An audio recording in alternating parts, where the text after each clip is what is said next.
Welcome to a podcast brought to you by the American Academy of Orthopedic Manual Physical Therapists. Our academy is a national organization committed to excellence in orthopedic manual physical therapy practice, education, and research, and we're here to explore a wide range of topics with you through interviews with content experts.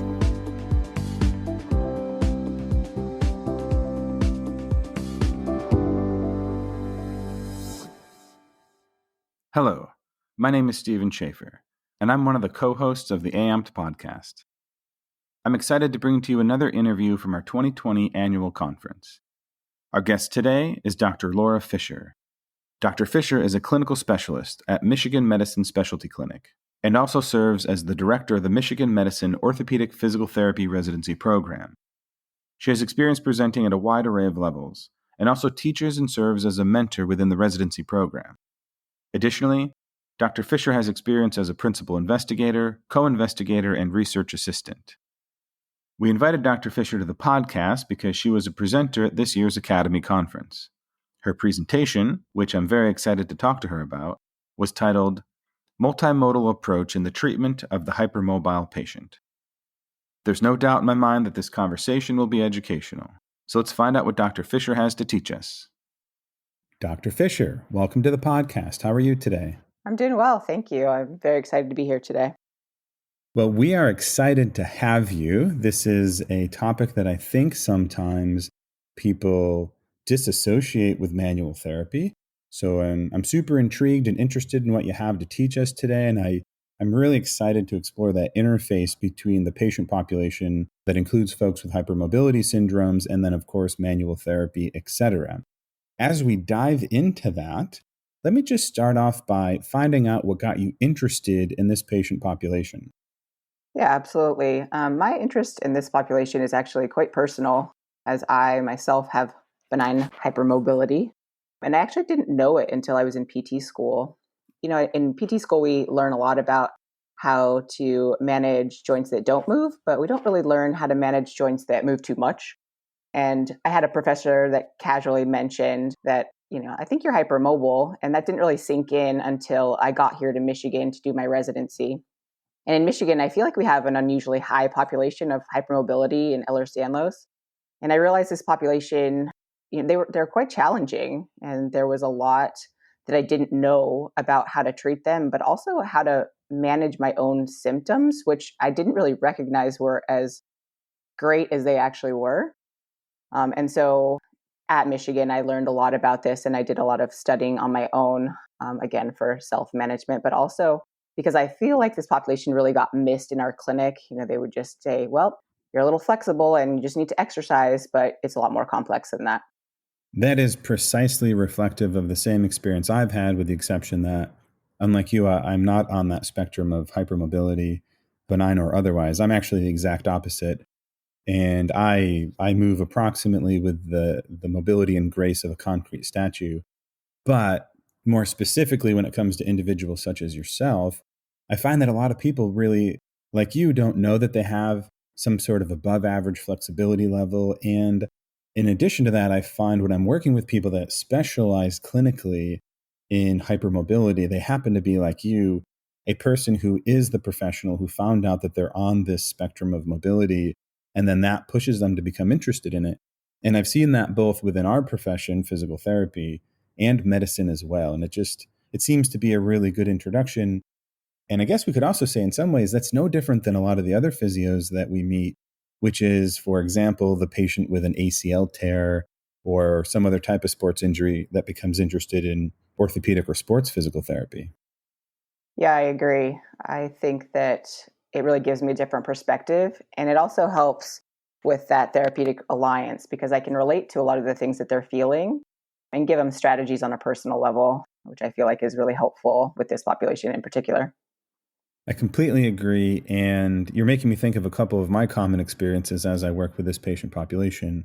And the first one is people will often, I guess we could say, break down a little bit and cry because they finally identified somebody who seems to believe what they're saying.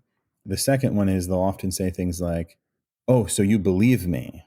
And it's the first time they've had somebody, I guess, make that connection with them and avoid that whole maybe it's in between your ears type of conclusion. Yeah, I definitely see that a lot in this population. They're pretty frustrated because they've kind of been told that, it's all in their head and it's not a real thing. And some of the things that they are feeling just don't get validated. And I think that's really important when dealing with this population is that you really validate their feelings, their symptoms, their frustrations, their anxiety level. All of that is a big key in how we manage this population. If we're going to manage this population correctly, we have to understand some basic principles. So let's start with a pretty easy question, I think, and that is, are joint hypermobility and joint instability the same thing? And if in fact they're not the same thing, why is that? Yeah, I get this question actually a lot where people say, well, I'm really unstable. And that's most of the times inaccurate. Joint hypermobility really just means the joint is capable of moving beyond those normal limits. And it's a descriptor of just how much motion the joint actually has. It's a pretty neutral term. Whereas instability is also when a joint can move beyond those limits, but it usually refers to having a detrimental effect on the joint. So something is damaged. And when we talk about instability and it comes with that connotation of being damaging, then we get into more pain behaviors. But having a hypermobile joint doesn't equal having an unstable joint and vice versa. I think that's an excellent clarification. And when I'm teaching this concept, not just to patients, but also to physical therapists, I'll often draw what you could consider an average bell curve. So yeah, in a bell curve, most people or data points are right in the middle, but then the bell curve goes off to extremes in either direction. When it comes to flexibility, you've got the people like me that are less than average in their flexibility, the people like you that are more than average, but then we also have these extremes at either end. Say, for example, on the less flexible level, you could have somebody with a diagnosis like scleroderma, especially advanced scleroderma. And then all the way over to the other side of the bell curve, you could have Marfan syndrome, Ehlers-Danlos syndrome, etc. And that is merely to say, what is somebody's baseline, not whether or not it's a pathological level of flexibility, be it pathological in the over flexible or the under flexible direction. Yeah, I think that's a great way to put it with the bell curve. Now that we've established that the concepts of hypermobility and joint instability aren't the same thing, how is it that you, clinically speaking, think that people should arrive at a diagnosis of hypermobility?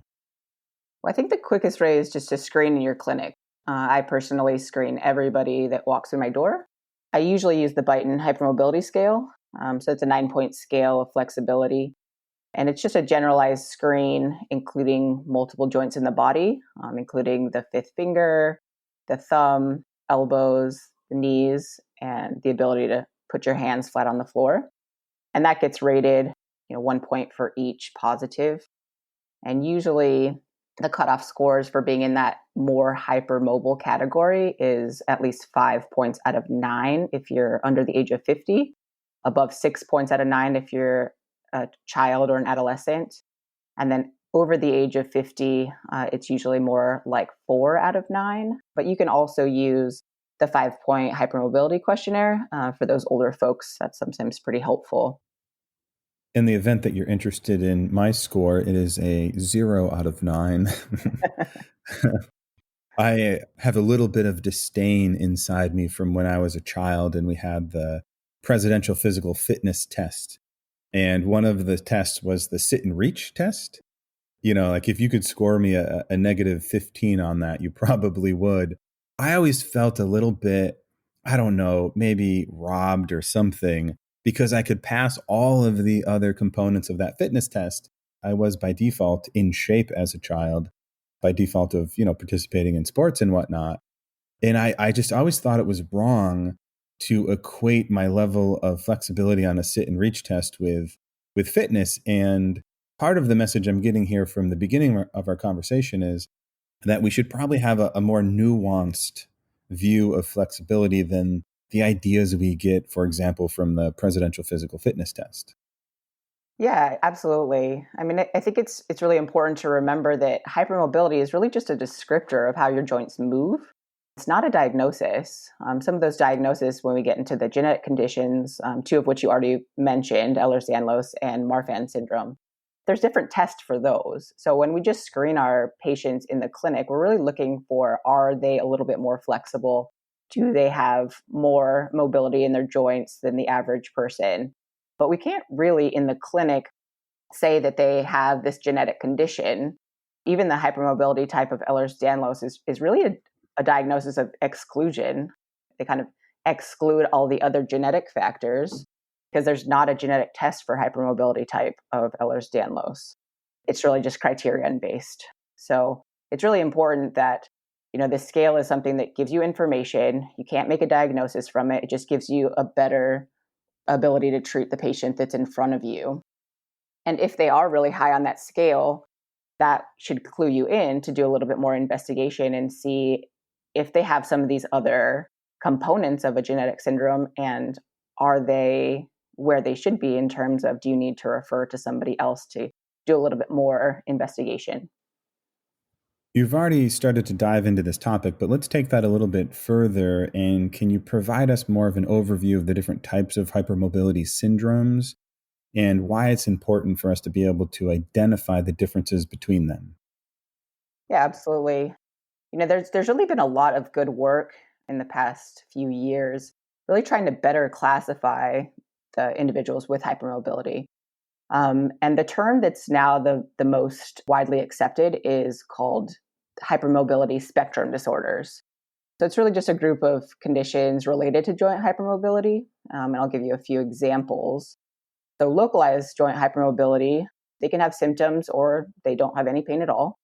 It usually involves less than 5 joints. And the Beighton scores, the scale that I just referenced, they tend to be lower. This condition, so localized joint hypermobility, it's usually acquired from like trauma or excessive training, potentially joint disease. So those are kind of our lower end of the spectrum. And then we can get into generalized joint hypermobility, which is what I have. So it involves more than 5 joints. The Beighton scores are higher, and it's usually congenital. It can be acquired, but it's usually due to another condition like a widespread inflammation or degenerative disease, sometimes hypothyroidism or endocrine disorders.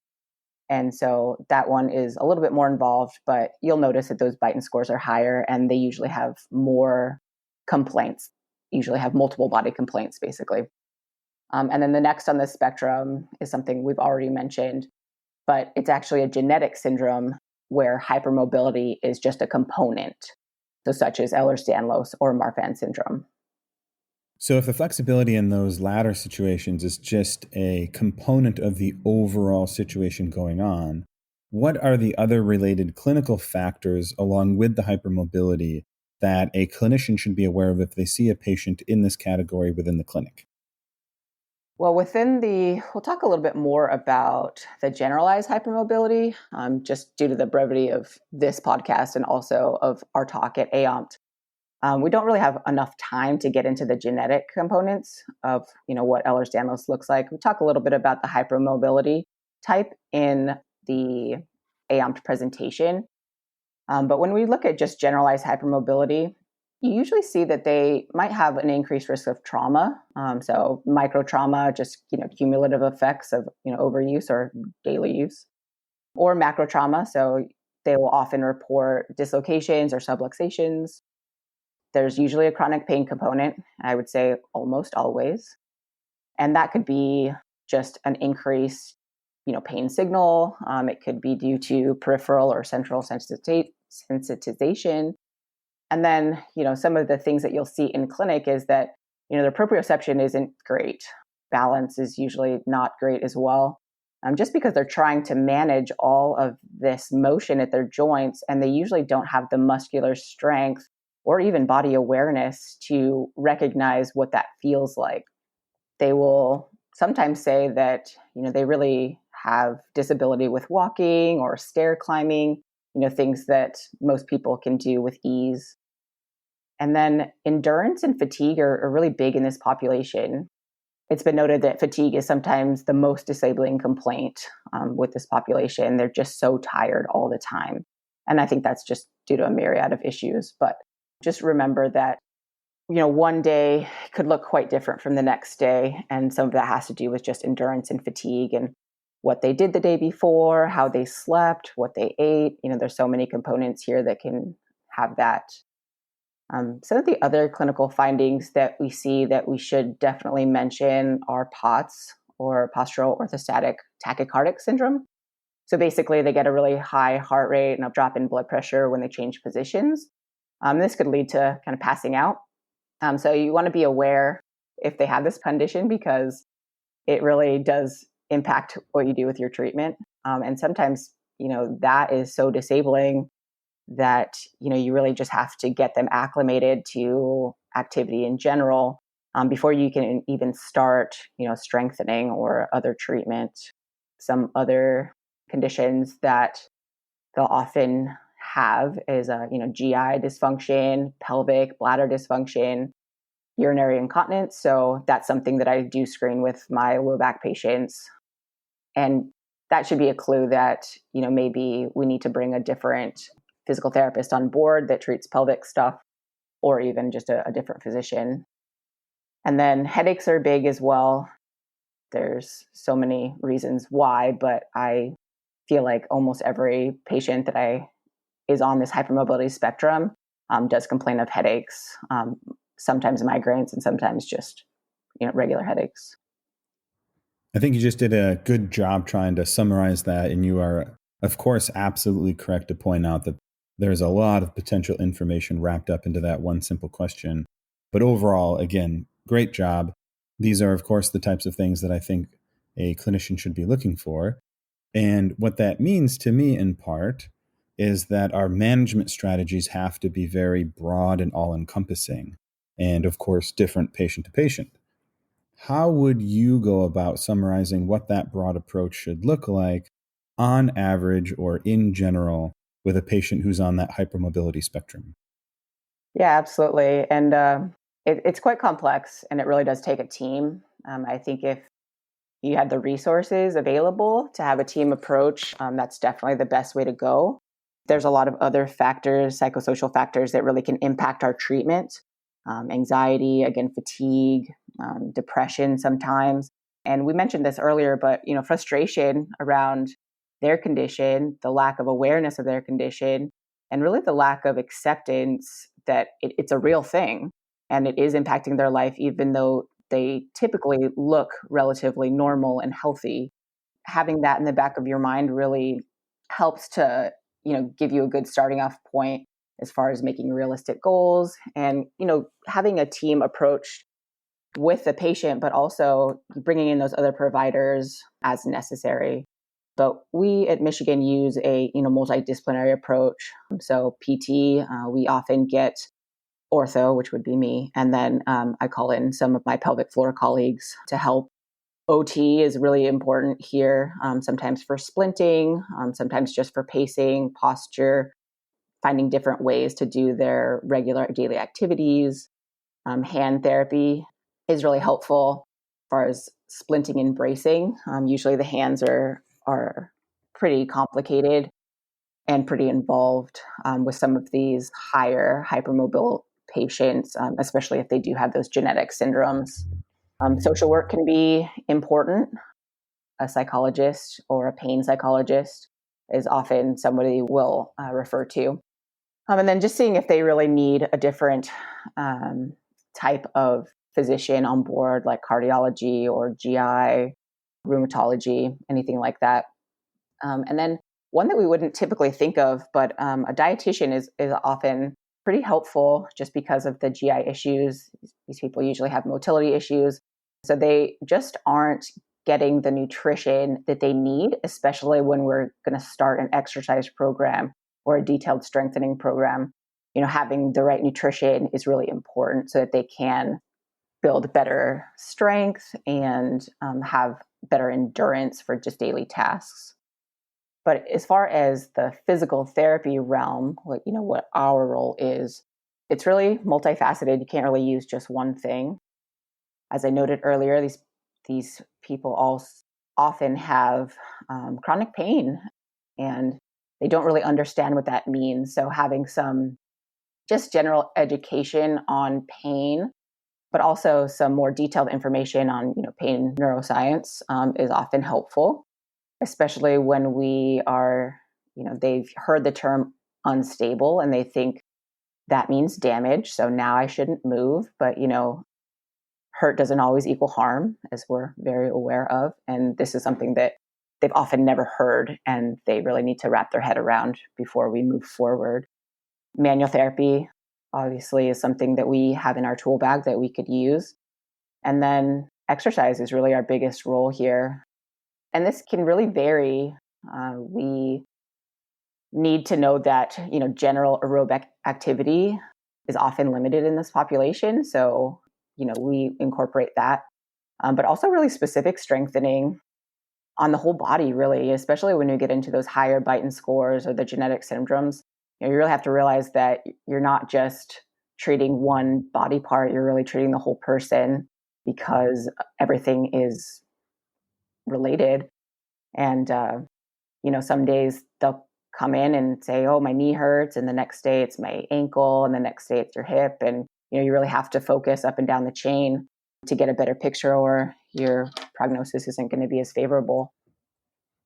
Overall, I think you just did a great job summarizing that. And one of the points that I want to bring up from a manual therapy standpoint, and I think everything you said is consistent with this, but I want to remind our listeners that if you go to the AAOMPT definition of manual therapy, it essentially includes everything you just said. Stated differently, it's easy for us to think about manual therapy just as the hands-on component, this technique or that technique.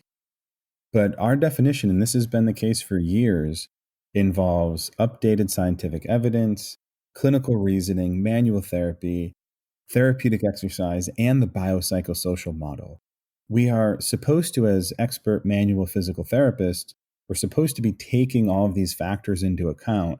So if I could put some words in your mouth, part of what I just heard you say is this diagnosis, or more specifically, these diagnoses, should be in the wheelhouse of orthopedic manual physical therapists if we take enough time, energy, and effort to bring them into our wheelhouse, because it's kind of the same thing that we do with everything else, but we just have to know, of course, different variables and information that is specific to the patient population that consists of hypermobility spectrum disorders. Yeah, 100%. I agree. This is definitely well within our wheelhouse, but I think sometimes you have to search a little bit more for how to do this and the techniques that are more appropriate. But I mean, I would call myself a manual therapist. I did my dissertation on thoracic manipulation, but I think this is, definitely one of my passions as far as this population. And diving into that whole manual therapy component a little bit further, and when I say that right now, I'm meaning the hands-on component. Can you give us an idea of what type of hands-on techniques you're utilizing with patients that are on the hypermobility spectrum? Yeah, absolutely. I think manual therapy is actually really important for this population. And this might be just as a personal thing. I know that sometimes it feels like I need that. And I think a lot of times people, they get brushed off because, no, you're hypermobile, so I'm not going to touch you. And I think that if that is your ultimate end, that's a hard stop for you, that these people are kind of missing out on a portion that could be very beneficial. I think it's also important to realize that, it's important to be specific with this population. Sometimes it's really not, but in this population, it definitely is more important to be specific as far as your manual techniques that you choose. But you can use grade 1 and 2 oscillations just for pain relief, just getting more lubrication in the joints. And we can, again, go above and below the area of their pain complaint. I would say that I use soft tissue quite often and trigger point release, with the caveat that every time I do a soft tissue release or a trigger point release, I will follow it up with an exercise, so an activation exercise, so that now that we release the muscle, then we teach it how to fire correctly so that it gives stability to the joint instead of just more stress to the joint. And then, I do think that, we can manipulate this population, but with, again, being very specific. I would say that the part that I really use this on is really the thoracic spine and the rib cage. That tends to be the most restricted area that I see in this population, just in my experience. And you get so much benefit from thoracic spine manipulation. You can get carryover to other areas like the neck and shoulder. And then you'll also get a hypoalgesia effect. So, pain reduction in distant areas from that. But again, it's really going to be a low amplitude manipulation. You're not going to high velocity manipulate this population, especially if that joint is hypermobile. Your description is very much consistent with my experience in clinical practice. I use manual therapy. I'm not going to say on all of these patients, but probably on most of them. I generally find that these individuals, yes, they're above average in their flexibility, but because they've been taught to be fearful, literally the healthcare providers in their lives have taught them to be fearful of movement. And, sometimes their family and their friends have done the same thing. They see that higher level of mobility and they respond with statements like, ew, that's gross, don't do that. Why aren't you normal?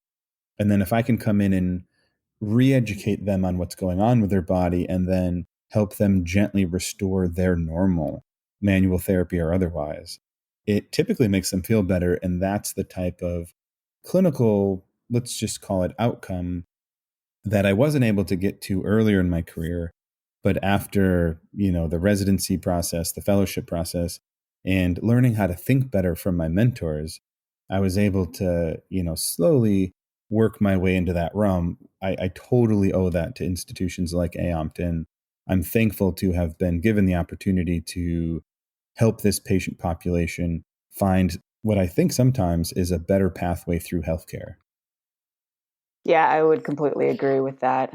I mean, they do get stiff, when they are fearful of movement and they just stop doing things. And remembering that, hypermobility is a spectrum. So even though the joint doesn't feel stiff to the clinician, it might feel stiff to their body because they're used to a little bit more mobility. Being able to differentiate that with just an overworking of the muscular system trying to give you stability, something that I think was well within our realm to do as manual therapists. I completely agree. And I'm interested and intrigued to hear maybe an example or two from your clinical practice of how you've used your skills as a manual therapist to help patients get better who are on that hypermobility spectrum. Yeah, I mean, there's so many to choose from, but I'll give you a quick example of she was probably 12, 13 years old, and she came to me with knee pain, which is something I don't typically treat because I usually treat mostly the spine. But she did have a diagnosis of hypermobility type of Ehlers-Danlos. So it was this knee pain. She was a track athlete, and she just kept having this knee pain. And we did so much balance, proprioception, strengthening, and something was still a little off. And I was trying to just do exercise. I mean, she looks healthy looking kid, really strong, which is not very typical for where these people come to me. But I ended up looking at her hip, and it was her opposite hip of the pain complaint, and mobilized her hip medially, and her knee pain went away. I mean, it was that quick. After that, we focused on her running starts, and it was just that little bit of a restriction was overloading the opposite knee. And I was kind of mad at myself that I missed it for a couple weeks, but I finally found it. So, and then, the other end of the spectrum is somebody who's, really disabled. Basically, I had a patient come into me who we were trying to get her tested for Ehlers-Danlos. And I saw her for so many conditions: neck pain, rib pain, hip pain, shoulder pain. And she was very educated on this. Her father was a physician who she thought had Ehlers-Danlos, but had never been confirmed. we did a lot of just talking and going through how to get things done during the day. And it was really about how to protect her joints while she did what she needed to do, but also just bring some awareness to how to protect her joints and how to do things a little bit differently in her day. She would typically, sit with her legs crossed all the time, and then she wouldn't be able to walk because her ankle would be misaligned, she said. And so it was really about kind of education and bringing awareness to her before we even started the exercise realm. And just being able to be flexible with that population and realize that it is definitely not a sprint, it's a marathon, and it's going to take time. The results that you usually see are, long, it takes a long time. And sometimes quick changes can happen, and it's usually due to more, awareness and changing, what they're doing wrong and teaching them how to do things a little bit better to protect their body, but also to get a better muscular involvement from, the whole system. That is a great answer, and I love it. It's obvious to me that you have spent considerable amount of time learning about this patient population and then working with them clinically. How is it that you would advise any physiotherapist or other professional to become more knowledgeable and competent when it comes to working with this patient population? Well, I think there's a lot of things we can do. And I don't know that there's one specific thing, but I'm just looking into, courses. So if you're looking at manual therapy, just making sure that manual therapy is a specific thing, that you learn things that can be very specific, so that you can utilize them a little bit more on this population. And then, really getting more comfortable with exercise prescription and progress, because, exercise is really one of the biggest things that this population needs. But you have to be flexible and you have to be adaptable. And you have to understand that, the impact of gravity, we talk about that a lot as we're getting our initial training. But then after that, we're trying to be creative and do high level things. And, a lot of times we really start in supine, gravity minimized, have to be able to, position the joint so that we can get good activation, because if there's a way to compensate, the hypermobile patient will find it. And so you have to be pretty in tune to what they're doing, have to pay attention. One-on-one works by far the best with this population. They need that, personal connection. They need that detailed eye to look at what they're doing. Posture is super important here.